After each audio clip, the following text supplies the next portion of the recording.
hoje sendo realizado num espaço especial, que são as Faculdades Integrais de Caratinga, com as professoras Alessandra Baião e Juliana Ervilho, que vão tratar do trabalho integrador. Recebendo agora o primeiro bloco, a professora Alessandra, duas boas-vindas. No segundo bloco a gente falará com a professora Juliana e a gente vai, de alguma forma, explicar o porquê do trabalho integrador, o seu formato, e o conteúdo do seu debate. Seja bem-vinda, professora. Obrigada. Muito obrigada por estarem aqui hoje conosco. É um momento muito importante no final do semestre para os alunos do curso de Direito da DOCTA, em que a gente finaliza uma construção de quase 6 meses, criando um Tribunal de Consulta Constitucional. Hoje é a noite da simulação. Nós trataremos nessa noite da temática vaquejadas. Trata-se então do estudo de uma ADIM proposta ao Supremo Tribunal Federal e que nessa ADIM nós debateremos sobre 2 direitos fundamentais importantes, E a ideia é que os alunos conheçam os direitos fundamentais, saibam como é esse procedimento de verificação sobre esses direitos, e que aprendam a manuseá-los de uma maneira hermenêutica, jurídica, correta, utilizando as habilidades e competências necessárias para formar os nossos juristas atuais. Então, hoje eles experimentam ser as partes proponentes da ação, aquelas que contra-atacam a propositura da ação. Teremos também a figura dos amicus curiae e os nossos ministros, os nossos representantes desse Tribunal Superior. É um momento importante que a gente finaliza o semestre, eu acredito que com chave de ouro. A professora Alessandra Baião era a professora do projeto integrador do primeiro e do segundo período. A professora Juliana é a professora integradora do terceiro período. E a temática foi construída de maneira compartilhada. Sim. As 2 professoras trabalhando justamente para poder ter um desfecho com mais turmas. É um trabalho que integra não só o período, mas integra turmas do direito. E o foco dele, como a professora falou, é a ação direta de inconstitucionalidade, que vai tratar da temática vaquejada. E como foi, professora, a preparação desses alunos durante esse semestre? A primeira proposta nossa foi apresentar aos alunos os direitos fundamentais. Então, nós começamos discutindo o direito ao meio ambiente sadio, sustentável para essa geração, mas também para as futuras, como uma garantia constitucional, prevista constitucionalmente. E a gente trabalhou então com documentários, com filmes que pudessem fazer com que o aluno tivesse uma reflexão jurídica sobre a temática. Discutimos as questões das baleias exploradas pelo SeaWorld, nos Estados Unidos. Discutimos então todo o processo do desfecho jurídico pelos assassinatos que aconteceram dentro do SeaWorld com os treinadores e as baleias. A que lugar esses animais são submetidos, então, e trabalhamos também com a Associação Brasileira de Vaquejadas, trouxemos também a versão daqueles que manejam essa manifestação cultural, aqueles que entendem que é uma manifestação cultural, olhando então o outro lado da moeda. Quando nós tratamos da vaquejada, o nosso aluno precisa primeiro saber do que se trata, Então, sabendo do que se trata, nós conseguimos fazê-los perceber os direitos fundamentais envolvidos. As vaquejadas, então, é um movimento histórico-cultural que aparece sobretudo na região nordeste do Brasil, aonde, numa espécie esportiva para alguns, manuseia-se o boi e os cavalos, com o objetivo de que esses bois atravessem todo um roteiro demarcado numa arena e que ao final, num lugar marcado na arena, esse vaqueiro e esse vaqueiro emparelhador façam com que o boi seja derrubado ao laço pelo rabo. E aí as pessoas criam então todo um conceito diante dessa manifestação, envolvendo assim então um conceito de antropologia, um conceito de economia, um conceito de cuidado com os animais, ao mesmo tempo de valores humanos, que é essa expressão que de geração em geração é construída naquelas regiões e as pessoas então se sustentam, inclusive emocionalmente, por essa manifestação.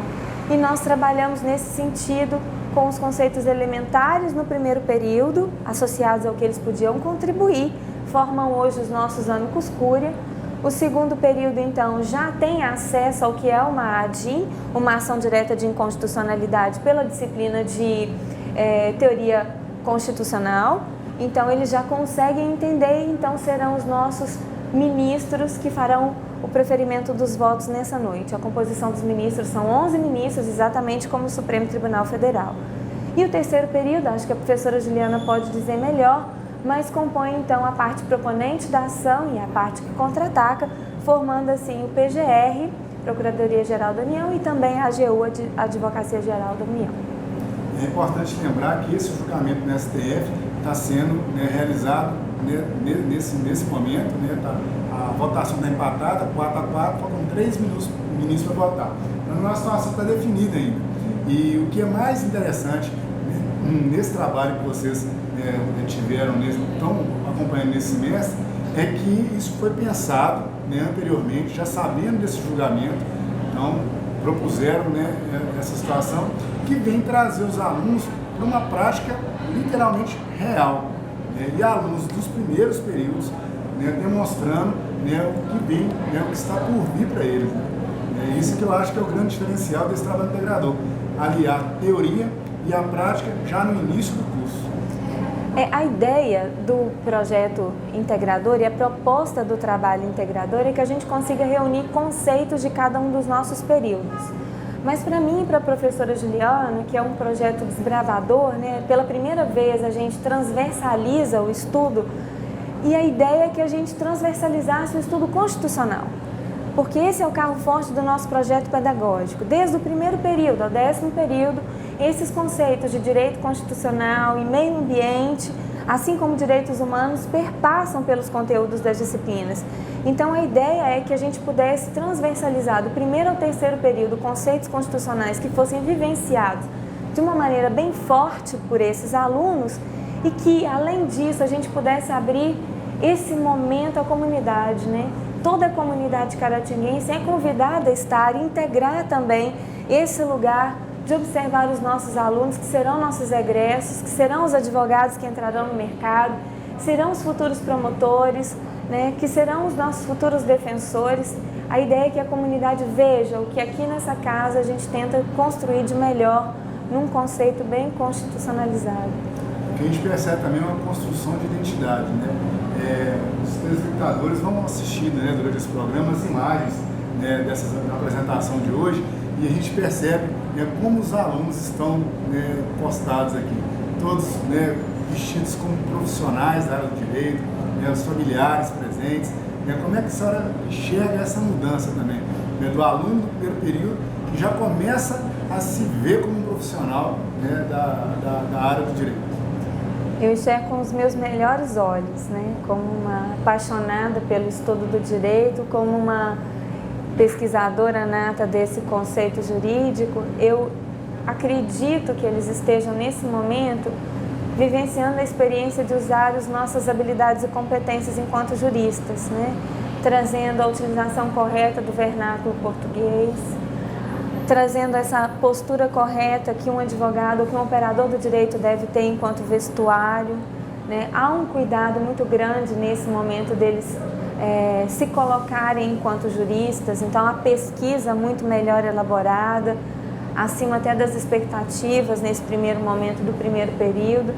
Eu acredito que é singular o momento para eles. Acho que as ansiedades estão elevadas, o burburinho está alto, mas já há algum tempo eles vêm se dedicando e isso é que é instigante para quem começa os primeiros períodos, que nos projetos pedagógicos convencionais estudam apenas propedêuticas, E a gente transforma a propedêutica num lugar de construção de uma prática, embora simulada, muito próxima da real.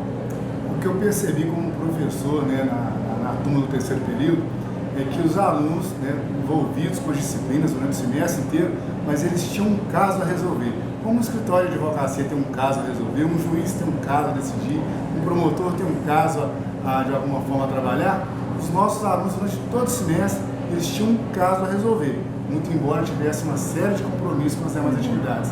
Eu acho que isso né, coloca eles mais firmes nessa trilha, né, no processo de aprendizagem de uma maneira muito mais ativa. O interessante é que a gente imaginou trabalhar com um caso inconcluso, embora nós não soubéssemos o desfecho, né?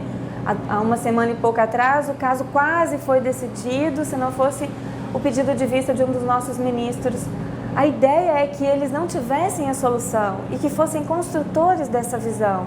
Pode ser que o resultado seja o contrário ao final que o STF vai trazer, mas mesmo sendo contrário, nós ainda teremos ricas construções jurídicas, é a nossa expectativa para essa noite, né?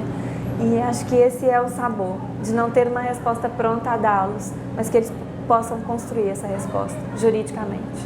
Professora, eu queria agradecer a presença da senhora aqui nesse programa, falando de um tema tão especial e aqui, na nossa casa, né, que são as Faculdades Integradas de Caratinga. A gente agradece a Docto TV por também nos acompanhar aqui nesse momento.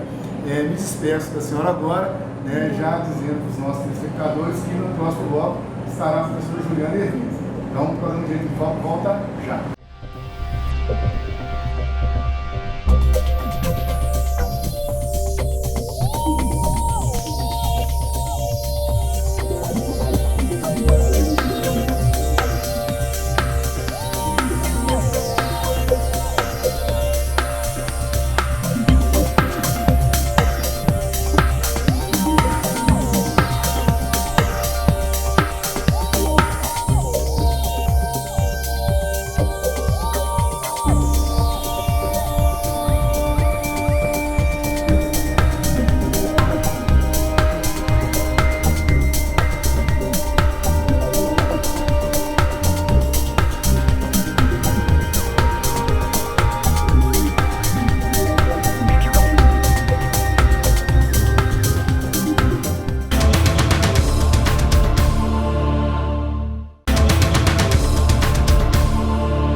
Voltamos para o segundo e último bloco do programa Direito em Foco da Docto TV, hoje das Faculdades Integradas de Caratinga, com a professora agora Juliana Ervines, nossa professora de Direito Ambiental, de Direito Internacional, da disciplina governadora.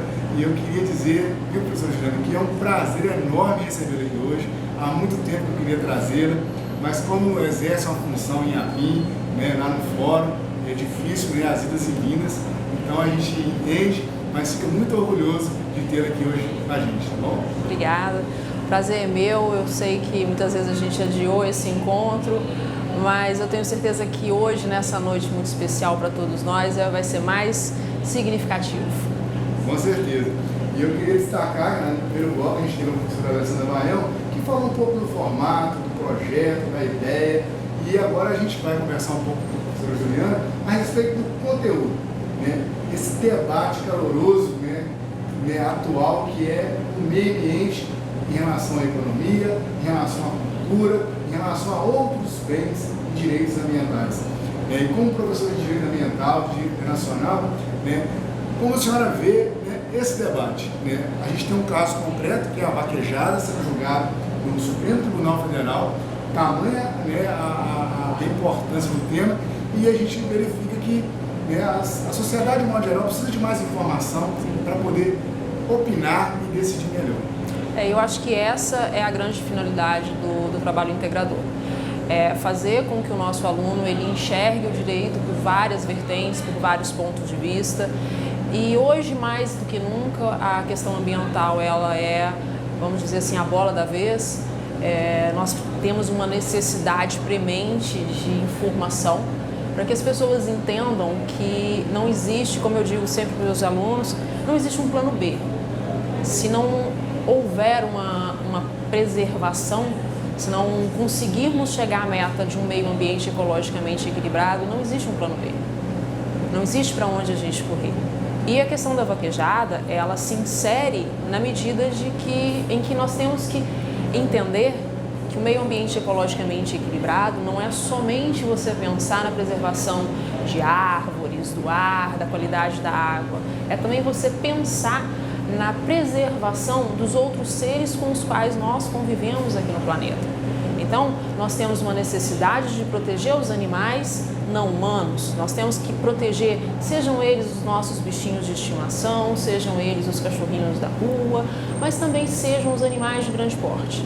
E aí vem a questão da vaquejada, né? A questão que começou a ser discutida no ano passado no STF, através de uma propositura de uma ADIM, de uma ADI, a 4983, a partir de uma legislação do estado do Ceará.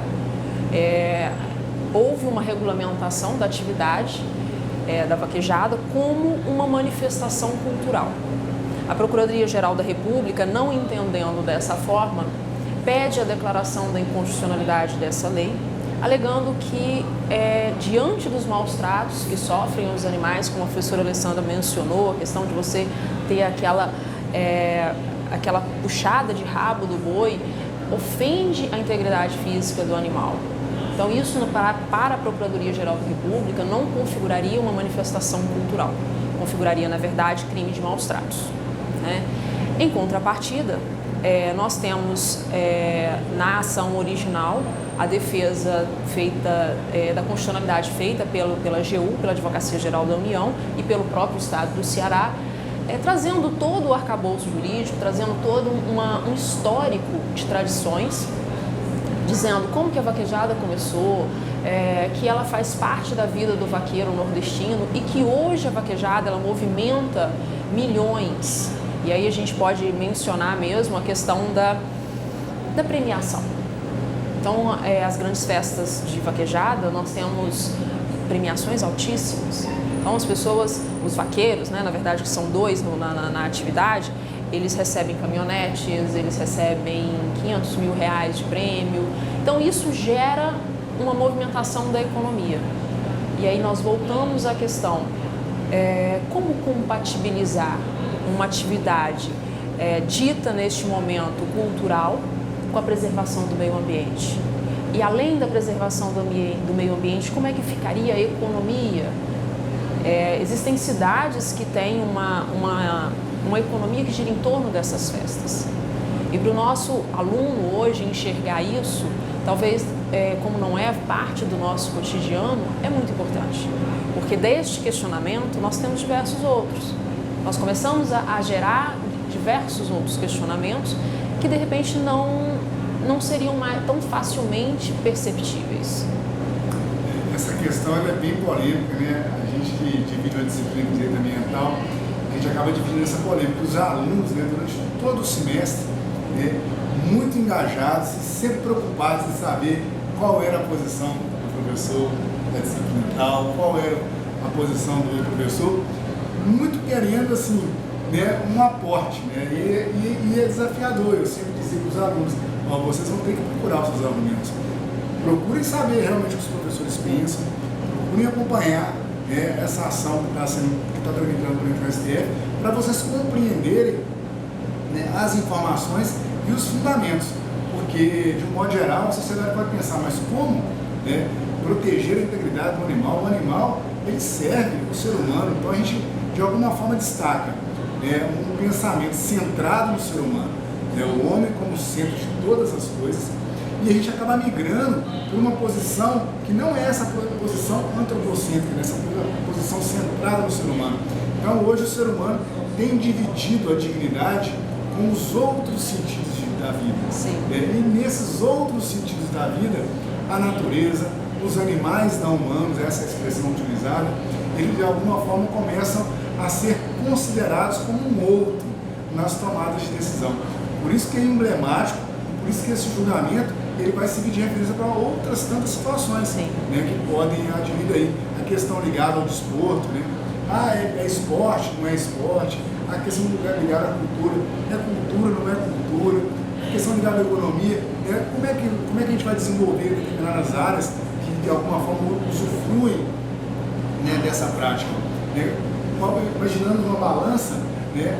O que vai pesar mais? O meio ambiente sadio e equilibrado para todos nós, o direito difuso, né, da coletividade, ou a economia e a cultura que de alguma forma também estão associados ao bem-estar, né, da sociedade.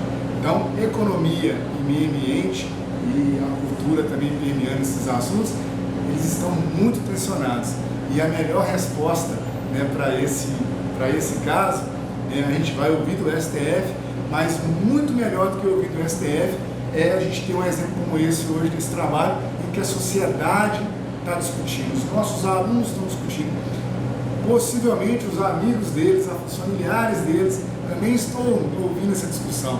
Eu acho que isso que fica, né, de marcante desse trabalho, né, é o que ele atinge, né, professor? Sim, a gente percebe que a discussão ela sai da sala de aula, então ela é levada para fora da faculdade. Nós temos então uma disseminação das ideias. E os meninos do terceiro período, são as minhas turmas de trabalho, eles começaram no início do período reconstruindo a própria ação. Então eles fizeram a petição inicial, eles fizeram a defesa, eles fizeram a verificação através dos olhos dos amicus curiae. Então eles recriaram e todos eles têm noção exata de ambos os argumentos. E aí é que começa a beleza do debate.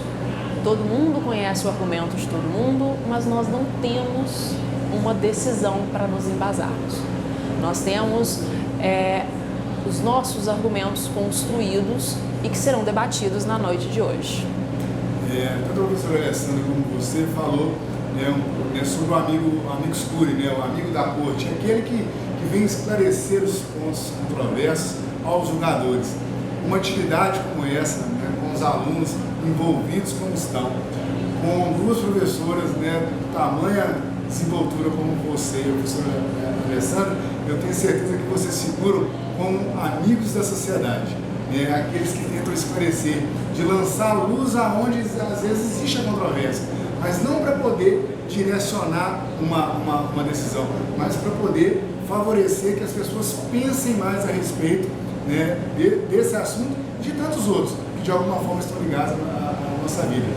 Eu queria, antes de encerrar o programa, professora Juliana, que a senhora deixasse uma palavra final em relação a esse trabalho, a essa atividade, né, e já deixando desde já esse espaço aberto para novos encontros, para a gente poder falar do direito ambiental e mais também do direito internacional. Bom, como a professora Alessandra também mencionou, nós temos grandes expectativas para essa noite, para os próximos encontros também, que ainda temos mais 2, mas a minha expectativa é a melhor possível. Os nossos alunos, eles estão aqui representando a sociedade, mais do que representando a sociedade, eles estão representando a construção do saber jurídico. É uma construção que nós lutamos muito durante todo o curso de Direito para que o nosso aluno entenda que os argumentos do senso comum, eles não devem ser trazidos para cá. E quando nós falamos de proteção ao meio ambiente, é muito importante que essa visão do senso comum, ela seja deixada um pouquinho de lado. E a gente entenda que, do ponto de vista do direito, o meio ambiente, ele é preservado. Ele tem que ser preservado, porque se nós não preservarmos, nós não temos um futuro nesse planeta.